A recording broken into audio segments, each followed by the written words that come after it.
យើងលេងកាចឲ្យចំកាចមិនរឿងហ្នឹងវាឆ្លងភពពីភពគេឲ្យខ្ញុំធ្វើជាតួស្រីត្រូវពាក់សក់ធ្វើជាភីលៀងហើយខ្ញុំយកត្រឡោកដូងហ្នឹងយកមកដាក់ញាត់ចូលនៅក្នុងដើមទ្រូងដើម្បីឲ្យគាត់ចងពុំមកឃើញកប៉ោងប៉ោងអីចឹងណា ភីលៀងអូយថ្ងៃហេងឆ្លាយើងផងអត់កណ្ដឹងធ្វើតួពនាងជ័យរាជទេវីបងគិតថាកាពេលបងប្រឡងនៅវិញ្ញាសានឹងបងធ្លាក់ទេអាហ្នឹងយើងមិនជាប់ទៅចំនួនបន្តិចយើងខ្វះខាតដែរព្រោះខ្ញុំកើតមកខ្ញុំមិនមែនជាកូនអ្នកមានទេមិនមែនត្រឹមតែជាអ្នកសម្ដែងទេធ្វើឌីក័រផងធ្វើការនៅទលេបាសាក់កាហ្វេហ្នឹងក៏ធ្លាប់លក់ delivery ផងចូលនៃគ្រួសារដូចគ្នាប្រឹងដើម្បីយើងចង់បានធនធានមួយដែលល្អអូយលុយហ្មងទៅធនធានហ្នឹងហើយតែរ៉ាត់មកនេះអត់បានទេអូនឌីសូនីតានេះគាត់ប្អូនខ្ញុំអីពួកយើងនៅក្រៅរឿងស្និទ្ធគ្នាតើស្វាគមន៍មកកាន់ Live Media ជីវិតប្រព័ន្ធផ្សព្វផ្សាយស្វាគមន៍មកកាន់ Podcast by Live Media ជាមួយនឹងវីដេអូថ្មីដែលមានខ្ញុំបាទជាអ្នកសម្រាប់សម្រួលចង់តាក់ណាសម្រាប់សម្រួលដដែលអញ្ចឹងណាព្រមជាមួយនឹងបាទជំរាបសួរបងបាទចាជំរាបសួរនេះខ្ញុំឌីសូនីតាជាតារាសម្ដែងសិល្បករនីមួយរូបនៅក្នុងប្រទេសជាណាចក្រកម្ពុជាក៏ដូចជាម្ចាស់សម្អាងម្ចាស់ចំនួនចាជាច្រើនល្វិញមុខនិយាយទៅចំនួនអាចែមអញ្ចឹងណាវារៀងល្វិញមុខដែរចាបងប្អូនស្គាល់ហើយតែត្រូវតែអធិស្ឋានម្ដងទៀតខ្លាចបងប្អូនភ្លេចចាហើយឥឡូវនេះគឺជាម្ចាស់របស់ Live Media អញ្ចឹងចាអីយើងទស្សនិកជនដែរតែជាបាទតែផលិតកម្មផ្សេងហៅឌីសូនីតាថតនៅថតធម្មតាណាមិនដែរបងលហូលច្រើនទៅបាទថ្ងៃនេះសំអាងផងសាឡនផងសំអាងការជាពិសេសពេលខ្លះគាត់ចង់ជួបយើងគាត់ចង់ឲ្យប្រកាសអីចឹងទៅតែបងប្អូនអើយតែដាក់ឈ្មោះឌីសូនីតាហើយអត់មានបន្លំអីណាទេឌីសូនីតាហ្នឹងត្មងមែនយូរដោយសារទាយមុខទេបងអាមុខហ្នឹងហើយធ្ងន់អាមុខហ្នឹងសំអាងមកជុំឯហ្នឹងងុំសំអាងអាចទៅថាបងយ៉ាងចាំយើងជួបគ្នានៅក្នុងថ្ងៃកម្មវិធីដល់ពេលសាឡនមានតែជួបគ្នាថ្ងៃកម្មវិធីអីតែគេមកភ្លាមនេះឯងបាទភាគច្រើនឥឡូវហ្នឹងគេមិនមែនហៅតែសំអាងទេត្រូវឧទាហរណ៍ថាហៅតែសំអាងគេមានទាកញ្ចប់សេវាអីបន្ថែមត្រូវហើយសំខាន់សំអាងយើងមានកញ្ចប់ free សាឡននៅក្នុងកញ្ចប់សំអាងទៀតចុះ Live Media មានទទួលសេវាកម្មអីខ្លះដែរបងជាទូទៅគាត់ចេះតែថាគាត់ចង់ sponsor Live Media ដែរប៉ុន្តែគាត់អត់ដឹង sponsor អីខ្លះបាទចឹងបងប្អូនតាក់ទងជាមួយនឹងចង់ sponsor ដែរហើយតើបើសិនជាបងប្អូន sponsor មានអត្ថប្រយោជន៍អីបានផលអីគេខ្លះអញ្ចឹងខ្ញុំ recommend បងប្អូនដែលជាម្ចាស់អាជីវកម្មនានាចង់ប្រម៉ូទផលិតផលរបស់ខ្លួនឯងអាចតាក់ទងមក Live Media ពីព្រោះបច្ចេកក្រោយយើងនេះគឺយើងធ្វើរឿងភាគអញ្ចឹងមានន័យថាអាចផ្សព្វផ្សាយផលិតផលរបស់គាត់បានទូលំទូលាយអាចនិយាយបានច្បាស់លាស់ជាងនៅពេលដែលយើងធ្វើវីដេអូខ្លីៗបាទមានទទួលរឿងកុនទេបងបាទឆ្នាំក្រោយបងកំពុងតែគិតដូចគ្នាឥឡូវយើងទៅមួយសិនឲ្យយើងមាន fan របស់ Live Media សិនយល់បងចុះឧទាហរណ៍ថ្ងៃណាមកខ្ញុំសំលុយបានហើយខ្ញុំឲ្យ Live Media ធ្វើរឿងកុនពើអូ for sure ហ្មងពើអូខេនិយាយលេងបងប្អូនអរគ្នាប៉ុន្តែបើសិនជាបងប្អូនអរគ្នាចាប់អារម្មណ៍ជាពិសេស client ធំទូចក៏ដោយគាត់ចង់និយាយថាផ្សព្វផ្សាយផលិតផលរបស់គាត់អាចតាក់ទងមក Live Media inbox for price មិនចឹងបងសូមសួរចំណាប់អារម្មណ៍បងតិចបាទប្រហែលជាវីដេអូមុនយើងបានសំណេះសំណាលបងជាមួយនឹងបងសានិតអូយបងសានិតមិនចេះនិយាយផងនៅថត4ម៉ោងហើយបងកំពុងសម័យមើលចុះតួនៅក្នុងវីដេអូនេះតួប្រុសមួយទៀតហ្នឹងមិនទៅអូតួប្រុសបងតួប្រុសលើកនេះអូយហាក់អីមិនមានតួស្រីនៅម្ដងនេះបាទតួស្រីមានត្រូវតែមានមិនបានទេបើមិនមានទេវាឡាំប៉ាហើយតួស្រីហ្នឹងនោះអត់អីទេធម្មតា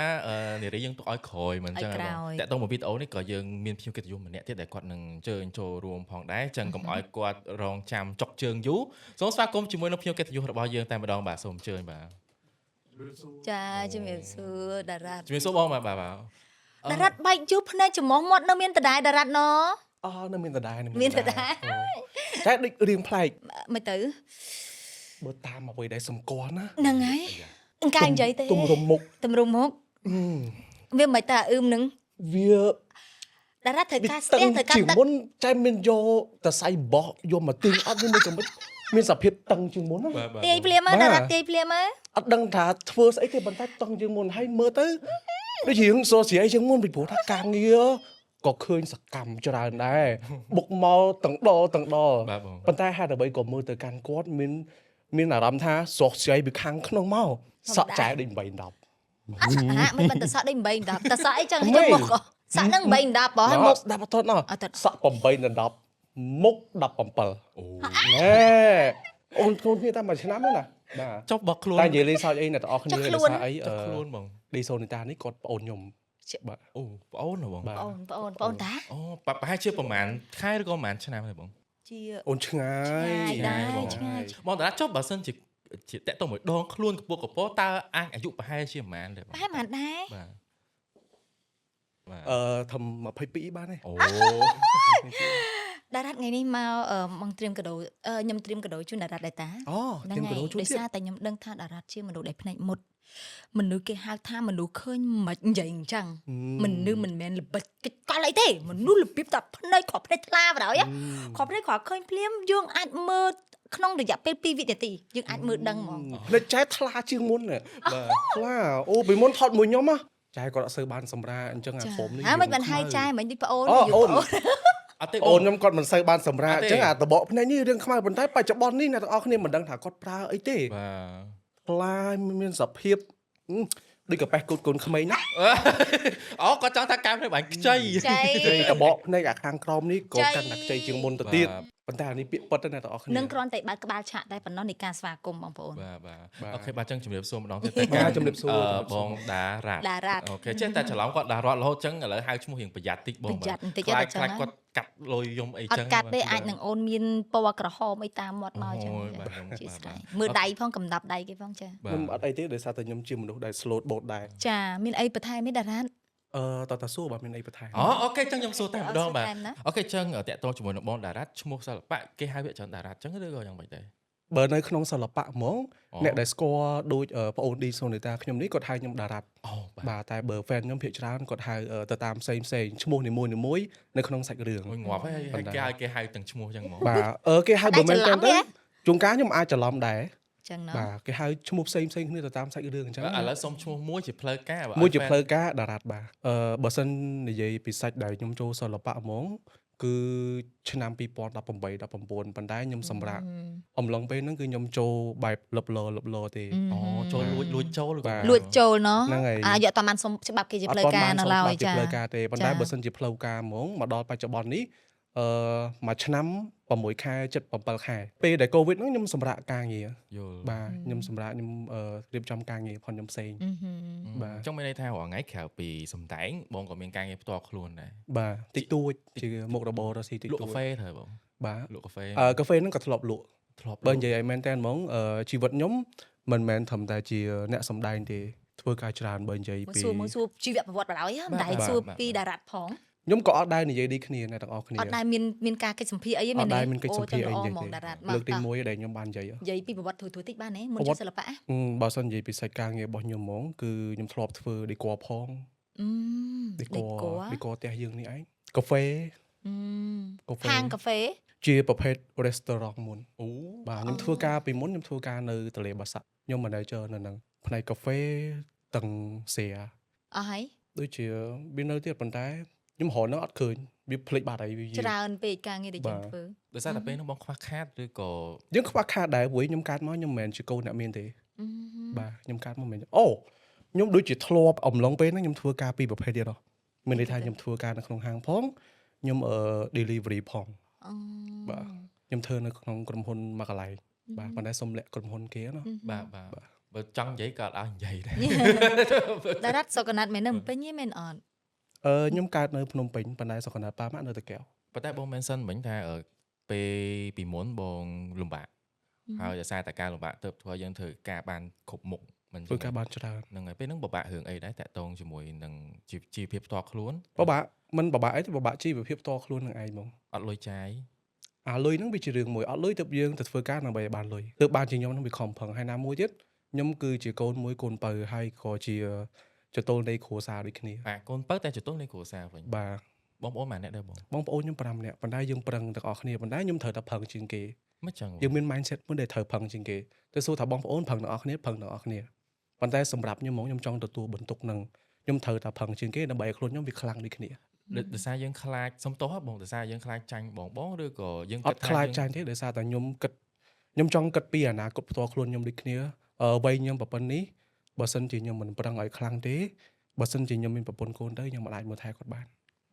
ខ្ញុំមិនអាចមានសមត្ថភាពដើម្បីគ្រប់គ្រងគ្រួសារបាន តែ mindset ហ្នឹងបងទៅមិនគិតឃើញទេឬក៏របៀបថាធ្លាប់មានឃើញបទពិសោធន៍អ្នកផ្សេងគាត់រស់នៅជាមួយយើង មានពីខាងក្នុងខ្លះហើយក៏យើងមើលរៀមច្បងយើងខ្លះប៉ុន្តែបើខាងក្នុងខ្ញុំវាអញ្ចឹងមកពីមកយើងគិតអញ្ចឹងមក ចុះបងធ្លាប់ឮរបៀបថាកូនបើរៀងចរិតរៀងខុសពីគេហើយរៀងទំរើស ធ្លាប់ឮគេច្រើនប៉ុន្តែបើសិនជាការយល់ដឹងរបស់ខ្ញុំគិតថាកូនពៅគឺជាកូនមួយដែលពិបាកនិយាយពិបាកស្ដាប់រឹងរូសតមាត់ជាមួយនឹងឪពុកម្ដាយទំនើងជាដើមអញ្ចឹងខ្ញុំគិតថាទាំងអស់ហ្នឹងគ្រាន់តែជាបុគ្គលទេបើសិនជាវាយអ៊ូរួមក៏អត់បានដូចគ្នាយល់ពីព្រោះថាមនុស្សម្នាក់ៗឲ្យដូចគ្នាទៅគឺខុសគ្នាខ្ញុំជាកូនពៅមួយប៉ុន្តែដូចចែគាត់ធ្លាប់ធ្វើការមួយខ្ញុំអត់សូវមកអត់សូវកទេជាមនុស្សដែលមើងម៉ាត់ប៉ុន្តែគឺឮគេថាកូនពៅហ្នឹងលប៉ិលលពោជាមួយខ្ញុំអត់ខ្ញុំនិយាយអីដែលខ្ញុំគួរនិយាយ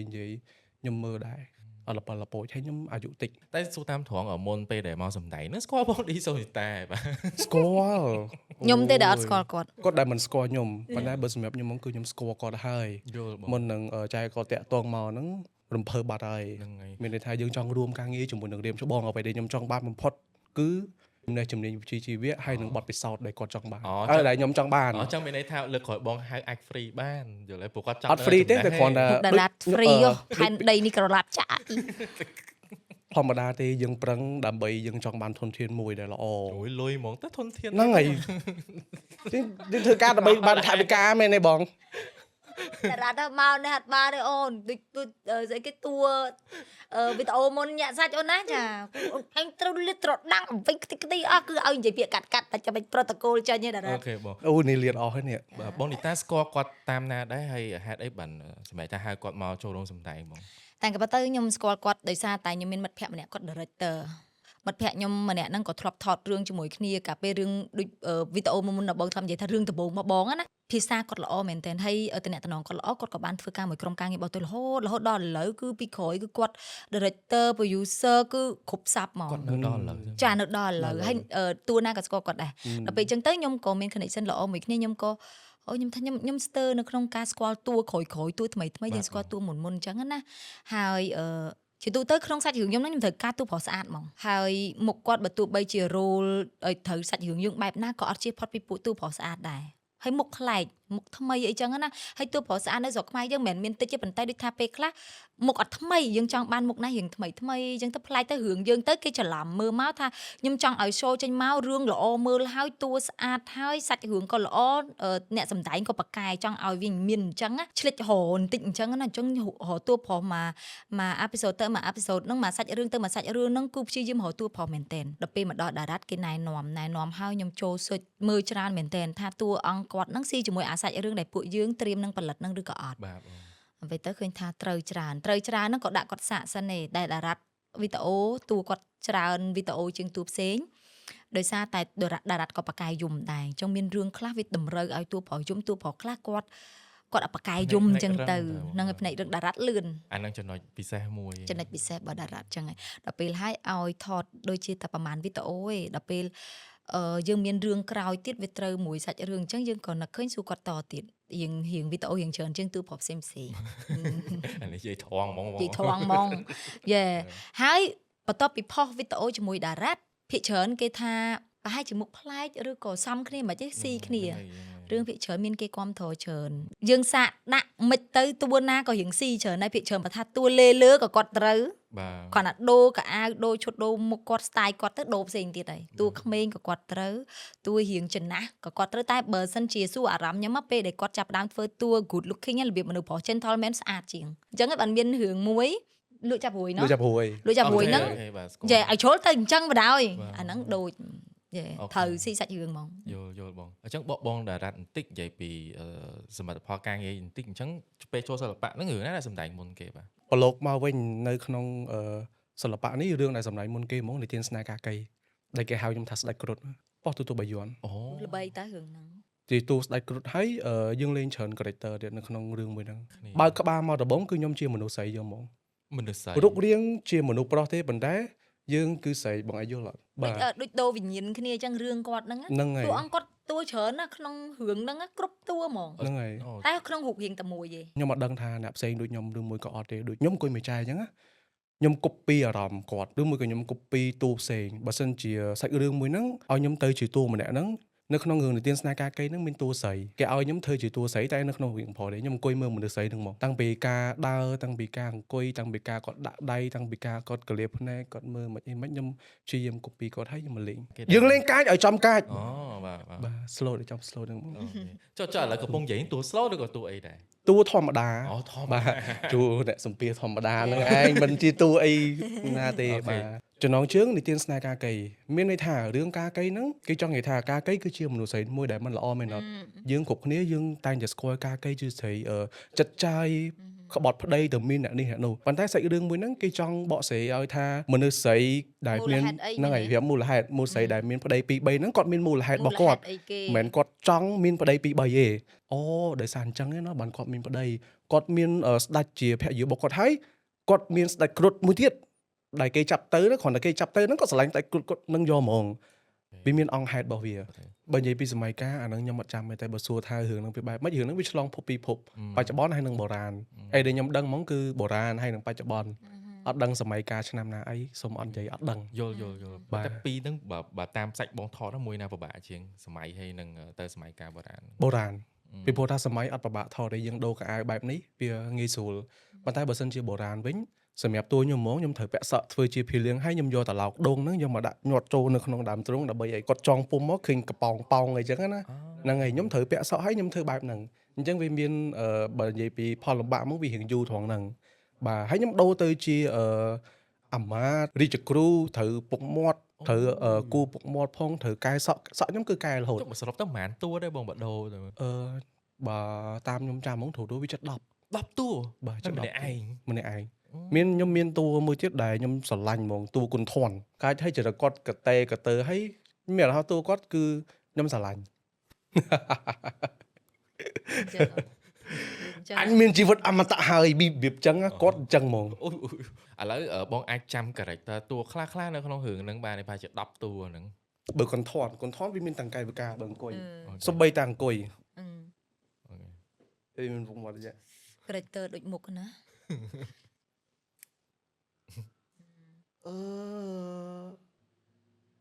អត់ទេ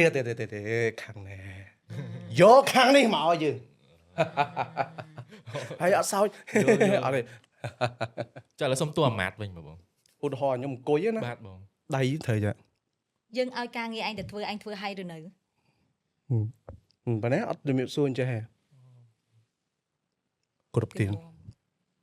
សម្រាប់ការងារដែលអ្នកស្រីដាក់ឲ្យខ្ញុំធ្វើគឺមានអាធូនគឺខ្ញុំបាទធ្វើបានឬរកអស់ហើយ ចឹងហ៎ បាទគាត់ចឹងអាម៉ាត់ហ្នឹងគឺបាទឬរកអស់ហើយ តួជាតួស្រីវិញ switch ទៅ background ជាតួស្រីបាទ តែគេកងដាក់ខ្លាប្រឆិតតែបន្តិច អូក្នុងរឿងហ្នឹងតកងដាក់ខ្លាដែរ គឺណាមានកងដាក់ខ្លាប៉ុន្តែយើងអង្គុយខ្ញុំកងដាក់ខ្លាហ្មងទៅ ទៅ បាទ តោះភីលៀងអូយនឹងឯងនឹងឆ្លើយយើងផងអ អូមានអ្នកស្រីឲ្យខ្ញុំហ៎ ឯងឆ្លើយណាឯងមកពីខាងណា ពុទ្ធោលោកផង អូយនាងនេះចេញកតុយឲ្យតា វាចឹង នាងឯងកាត់រោគបេះដូងហ៎ស្លឹកណាស់ បងឥឡូវសុំតួស្ដាច់វិញ ខ្ញុំអត់ប្រែកាឡាទៅជាស្ដាច់ហ្មងឯងស្ដាច់គ្រុឌ បាទ បងគ្រុឌឲ្យខ្ញុំទៅរកព្រះអង្គម្ចាស់វិញបានទេខ្ញុំអត់ចង់នៅទីនេះទេ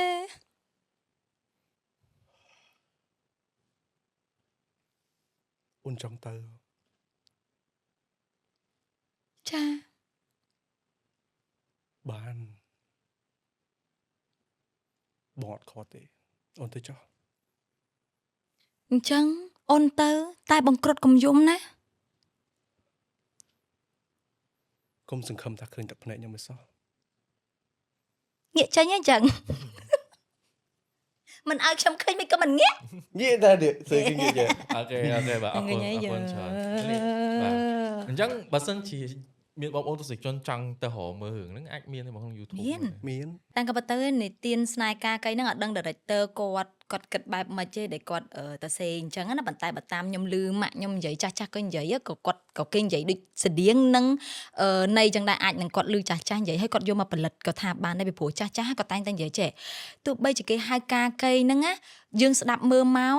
យើងថាការកៃហ្នឹងស្អីអាក្រក់ហ្នឹងតែតាមការពិតរឿងពិតហ្មង ការកៃហ្នឹងគេហៅឈ្មោះអាក្រក់ដោយសារតែពេលដែលគេឃើញគាត់ប្រុសច្រើនតែបើទៅសួរគាត់គាត់អត់បានផិតប្តីគាត់ទេប៉ុន្តែជីវិតគាត់ហ្នឹងដូចសត្វនេះចាប់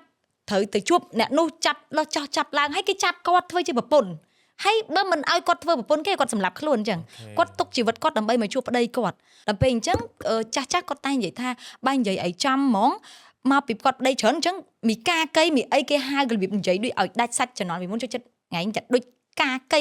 មីស័យចេះតែតាមកប៉ិតបើនិយាយពីប្រវត្តិនាងនឹងហ្មងណាមិនមនុស្សអាក្រក់ទេហ្នឹងហើយអញ្ចឹងបានប្រហែលជា director គាត់ឬចាស់និយាយពីដើមអីចឹងមកក៏លោកគាត់ប្រមូលផ្ដុំជារឿងថាអូមូលហេតុអីបានទៅជាឈ្មោះការកៃដោយសារតែអ្វីដែលជីវិតគាត់ជួបនេះដូចថាប្តីច្រើនអីចឹងទៅហើយក្រោយឈ្មោះគាត់ការកៃក៏គេនិយាយថាស្រីការកៃស្រីផិតប្តីដូចយើងឈ្មោះម៉ូលីកាចន្ទាអីចឹងឧទាហរណ៍បើចន្ទាហ្នឹងស្រីអាក្រក់ក៏ជាប់ឈ្មោះចន្ទាអញ្ចឹងដែរមិនមែនជាឈ្មោះការកៃហ្នឹងគឺជាស្រីការកេណីមែននេះរបៀបតែបើពីឈ្មោះអញ្ចឹងគេដឹងតែគាត់ជាមនុស្សស្រីដែលប្តីច្រើនអញ្ចឹងគេថាអាក្រក់ផុសច្រើនដូចស្រីការកៃអីចឹងទៅបើនិយាយពីស្រីការកៃឬក៏មាយាស្ត្រីអានឹងខុសគ្នាត្រូវខុសគ្នាមាយាស្ត្រីបានអាក្រក់មាយាស្ត្រីគឺស្រីមាយាចង់សម្លាប់ប្តីខ្លួនឯងដើម្បីលុបលុនចង់បានចុះការកៃអត់ទេអ្នកនេះមកចាប់គាត់យកទៅធ្វើប្រពន្ធឯណា3 4 5ឆ្នាំអីចឹងទៅហ្មងគាត់ជួបប្តីគាត់វិញហើយមនុស្សស្រឡាញ់ប្តីស្រឡាញ់អីទេតែដល់ពេលគេចាប់ទៅបាត់ចឹងទៅហើយគាត់អ្នកណាមកជួយគាត់បើគាត់នៅជាមួយគេរស់នៅជាមួយគេឧទាហរណ៍បើអ្នកក្រចាប់ក៏រស់នៅមួយអ្នកក្រអ្នកមានចាប់ក៏រស់នៅមួយអ្នកមានយៈចាប់ក៏រស់នៅមួយយៈទៅឧទាហរណ៍ណាហើយគ្រុតចាប់គ្រុតនៅរស់នៅតែបើខ្ញុំការកែខ្ញុំសុកចិត្តរស់នៅមួយគ្រុតណាមុខចឹងចាជាស្រីមិនសัตว์គ្រុតណារូបមនុស្សម្នាងគេហ្នឹងចាតែបើតាមស្ដាប់បងស្រីនិយាយមិញជាពិសេសតួសម្ដែងរបស់យើងគឺស្ដាប់ទៅរៀង interesting មែនតើអញ្ចឹងបងប្អូនទាំងនេះបើសិនជាចង់ឃើញរឿងហ្នឹងច្បាស់បាទទៅ search YouTube ខ្លួនឯងចាអញ្ចឹងមុននឹងចូលដល់ប្រធានបទរបស់យើងបាទសូមជួយផ្សាយពាណិជ្ជកម្មបងអត់មានតាណាឆ្ងាយក្រៅពីសាប៊ូហើយអ៊ីការ៉ៃទេបងប្អូន Juvel ណាគេក៏ស្គាល់ដែរដឹងស្រាប់ហើយបងប្អូនហើយ Juvel យើងគឺឯកទេសបដោះសក់កាត់បន្ថយសក់ជ្រុះនៅមុខខ្ញុំផ្ទាល់តែម្ដងបងប្អូនណាហើយ Juvel ឥឡូវគឺអាប់ដេតច្រើនមែនតើមានទាំង Juvel ស៊េរីចាស់ Juvel ស៊េរីថ្មីមានទាំងឈុតតូចនិងឈុតធំហើយមានទាំងបដោះមាន spray បដោះសក់មាន protein មាន serum យីរួមទៅតាក់ទងជាមួយនឹងសរសៃសក់និងស្បែកក្បាលបងប្អូនចង់ឲ្យ clear ចង់ឲ្យស្បែកក្បាលល្អមានអុកស៊ីហ្សែនគ្រប់គ្រាន់ទៅបំពេញសរសៃសក់ចាចង់ឲ្យសក់យើងដុះច្រើនឬក៏តាក់ទងជាមួយនឹងសក់ឆាប់វែងសរសៃសក់មានសុខភាពល្អកុំភ្លេចជាមួយសាប៊ូ Juvel គឺឯកទេសតែម្ដងមកពីប្រទេសកូរ៉េប្រហែលឆ្នាំនេះបង Juvel ហ្នឹងមកដល់ឥឡូវ2026ណាចា6ឆ្នាំយូរដែរបងយូរដែរចាល្មមនឹងបងកើតលុយបានអូយថ្លៃអត់ទេយកលុយនឹងគ្មានទៅណាបងប្អូនមកតែ Live Media ចាផលិតដែរចុះកន្លែងយើងស្រឡាញ់អញ្ចឹងអស់លុយវាត្រូវវាអស់លុយប៉ុន្តែយ៉ាស្រឡាញ់បើសិនជាអត់មានក្តីស្រឡាញ់ខ្ញុំជឿថាអត់អាចធ្វើរួចទេដោយសារតែមួយថ្ងៃ24ម៉ោងរត់ទៅពេលដេកអត់មានមកពេលដេកអត់មានចុះមិនបងនឹងច្បាស់មែនបងបាទអីពួកយើងនៅក្រៅរឿងស្និទ្ធគ្នាតើយូរបងចេះភាកច្រើនតួថតជាមួយបង close ជាមួយយើងមាន Asia ទៅគ្នាច្រើនហើយតារ៉ាត់ជាមនុស្សដែលចូលចិត្តឆ្ងល់ចឹងគ្រប់យ៉ាងនៃជីវិតបងដែលមិនខ្លះគាត់ចង់ស្ដាប់ចង់ដឹងចឹងទៅគាត់មកគិតពីជីវិតគាត់ហើយថាគាត់គួរអាប់ដេតមិនហើយហេតុអីបានរៀមច្បងអញ្ចឹងចុះគាត់ឆ្ងល់ដល់ពេលចឹងគាត់ដឹងគាត់សួរបងគាត់ប្រាប់ទៅគាត់ដឹងច្រើនខ្ញុំឆ្ងល់ច្រើនរឿងសុំមួយរឿងឆ្ងល់បើនៅក្នុងវិស័យភាពយន្តនេះខ្ញុំឆ្ងល់ទៅលើ talent របស់ចែហេតុអីបានគាត់លេងបានកម្រិតប៉ុណ្ណឹងពាក្យថាលេងឲ្យល្អមួយម៉ាត់វាស្រួលស្ដាប់ប៉ុន្តែអាមូលដ្ឋានគ្រឹះនៃការលេងហ្នឹងវាលេងបែបណាអាហ្នឹងអត់មានពីណាគេប្រៀនទេបងគិតថាមកពីបទពិសោធន៍ដឹងហើយបងចេញពីខ្លួនឯងទី1គឺដងសមត្ថភាពពីក្នុងខ្លួនឯងទី1ទី2មកដល់ឥឡូវក៏ដោយចូលចិត្តមើលខ្លួនឯងឡើងវិញប៉ុន្តែដំបូងវាមានកង្វះខាតមែនមើលខ្លួនឯងឲ្យឡើងចេះបិទទូខ្ញុំអត់មើលទេខ្ញុំលេងអត់ល្អហើយត្រូវបងកាពេលបងធ្លាប់ប្រឡងកាលហ្នឹង Apsara Award 2016កាលហ្នឹងគឺគ្រប់ទម្រង់ហើយខ្ញុំបានពាន Superstar ហ្មងមានន័យថាតារាគ្រប់ទម្រង់គឺអត់មែនដូចយើងសំបីតែល្ខោនមានល្ខោនប្រសាក់មានលបាំមានយីកេមានអាយ៉ៃទាំងអស់ហើយអីដែលបទពិសោធន៍ដែលបានពី Apsara Award មកដោយសារតែវិញ្ញាសាឲ្យតែកន្លះម៉ោងឯងពេលខ្លះវិញ្ញាសាមួយដែលបងពិបាកជាងគេគឺធ្វើតួពនាងហើយត្រូវពាក្យពេចន៍ស្ដាច់ទាំងអស់យើងអត់ចាំរាជស័ព្ទហ្នឹងគឺអូពេលហ្នឹងពិបាកមែនតើប៉ុន្តែកណ្ដឹងធ្វើតួពនាងជ័យរាជទេវីដល់ពេលអញ្ចឹងយើងជាអ្នកចូលចិត្តបងមិនថាថ្ងៃសិលទេយើងប្រណិប័តហើយយើងចូលចិត្តដល់ពេលតែអាបនអីដែលយើងបនអីអ្វីដែល ពាក្យយើងនិយាយហ្នឹងវារិលមាត់ណាដល់ពេលមកឲ្យក្នុងតួហ្នឹងយើងកំពុងតែនៅកន្លែងដែលយើងប្រណិប័តឲ្យបួងសួងសម្រាប់ប្តីយើងធ្វើសង្គ្រាមសឹកសង្គ្រាមមកដល់អញ្ចឹងបួងសួងដើម្បីឲ្យប្តីយើងហ្នឹងគាត់មានជីវិតត្រឡប់មកវិញវាបានអាឃ្លាហ្នឹងដែរទេដូចអញ្ចឹងទៅវាបូកផ្សំទៅអាមែនតែនប្រូដែលគេឲ្យហ្នឹងណាអត់ចាំទេអត់ចាំពាក្យដល់ពេលអញ្ចឹងយើងបូកចូលគ្នាខ្លះទៅហើយអាធូនយើងខ្លះអញ្ចឹងណាបងគិតថាកាលពេលបងប្រឡងនៅវិញ្ញាសាហ្នឹងបងធ្លាក់ទេនិយាយទៅណាតែវាអត់នឹកស្មានថាជាប់ដោយសារតែបងជឿមួយអាចអាហ្នឹងយើងមិនចូលអបិយជំនឿបន្តិចនៅលើគ្នាឲ្យមើលចេះហើយវាគៀកមែនតែនវាកេងពីលើគ្នាអញ្ចឹងយល់អត់ស្ដីឲ្យកាមេរ៉ាពបឡើងមកយូរមានណាគេនៅកំពុងអង្គុយនិយាយគ្នាចេះតែអើយអញ្ចឹងឲ្យឯងពបធ្វើអី ដល់ទៅពេលយើងរត់ចូលមកឃើញសភាពគាត់កំពុងតែងូតទឹកអញ្ចឹងខ្ញុំយល់ឃើញថាគាត់ហ្នឹងកំពុងតែមានចោលមួយចូលកោះទៀតឬមួយក៏ចាប់ចម្រិតហ្នឹងគាត់ស្រែកយកហ្មងអូកន្លែងហ្នឹង behind the scene ញាក់ហ្មងខ្ញុំពិតជាស្អប់មែនខ្ញុំស្អប់យល់ពាក្យថាខ្ញុំស្អប់អត់ខ្លួនឯងជឿថាពេលដោះមកគាត់នឹងចាញ់ឈាមរិញនៅក្បាលបងហ្មងភឺសបល់